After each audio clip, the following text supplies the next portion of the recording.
akwụrụ na afọ ụmụnne anyị ịghọrọ ya bụ nna agwụrụ na onwere onye na-eme anyị anything na Nigeria unu ada aghọta ya ndị nọ na one side na-efeed from your emotion na-agwa gị na Abuja ji wee wụ problem na Fulani ji wee problem gị ndị Yoruba ji wee wụ problem gị mpụta ebe a na m agwa unu si unu dat na freedom of ndị Igbo na political freedom of ndị Igbo bụ n'aka ndị Igbo ka ọ dị onwere onye ji mụ na gị na-abụ.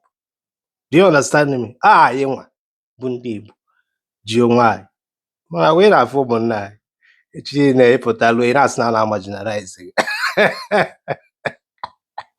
afụ ya na-enere anya just the watch ihe ka achakwa mba ahụ ha okay right okay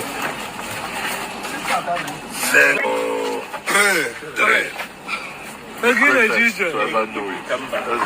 Greatest to ever do it. For energy. One. See energy. It's number one. Help to support the movement. See energy. Two. No, we have to support the movement. Yes. It's unstoppable. Yes. Okay. Yeah, we have to support the movement. See energy. The time has come for us to we manage and we can negotiate from logistics. On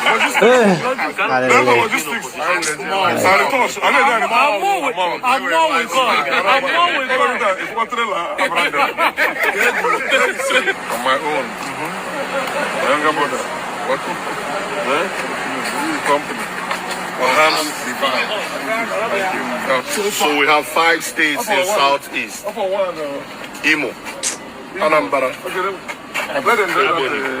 Abia, Enugu, and they are all represented. I'm not going to video. My movement is like a movement that I go for. Yeah, I'm not city boy movement. So movement, the movement. So the city boy, you're going on the city boy movement. You're going fresh. Brand new 2026 buses. How many pieces? 100 pieces. How many pieces? This is what we call starter. When we go for dinner, starter. Our lifestyle can give you politics, not your kind of politics. Premium city boy movement. Not in our car. Well, this is the greatest support that has come from any other soul. And what it means that now, 100%.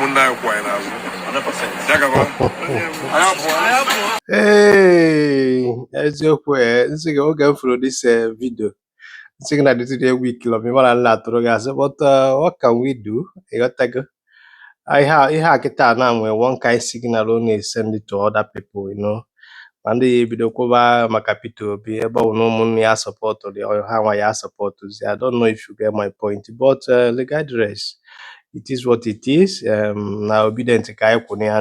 Do you understand me? Ọ bụrụ na Obi Kubana na Chief Priest ma any of them ga-determine our future na Southeast onye pụta mee ngarabịa ịghọtago secure kwa vote side oge secure vote. Do you understand what I'm saying?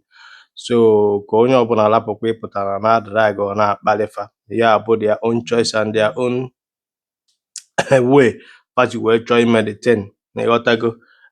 But ihe a sochara ihe ya mpụta na social media na ma eme ka ndị be anyị ghọta that na onwere onye na-eme anyị na Nigeria.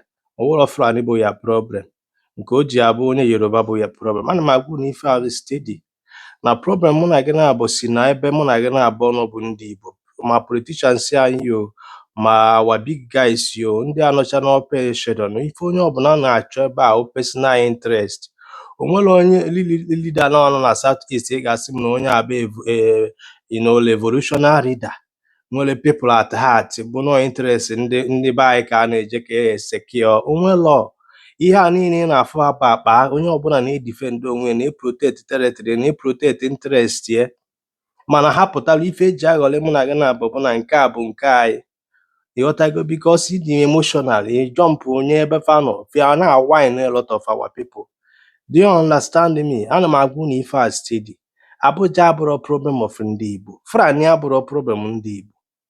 I'm telling you, everything from Monagana born agabiga na this country called Nigeria. Every tribe nọkwa na Nigeria na-agabiga the same thing. Egwugwu maka Igbo presidency, kedu maka minority? Anyị echetakwa na fa ga-emecha bụrụ the president. And kedu oge ha ga-abụ that president? Ama m ịghọta ife a na-ekwu. So onwere onye Yoruba ma ọ bụ onye federal government of Nigeria onye nwa ji wee bụrụ our problem. Our problem bụ ndị ahụ na-represent mụ na gị na-abụ na big guys si afọ na communicate kwe with ndị ahụ na-achị mụ na gị.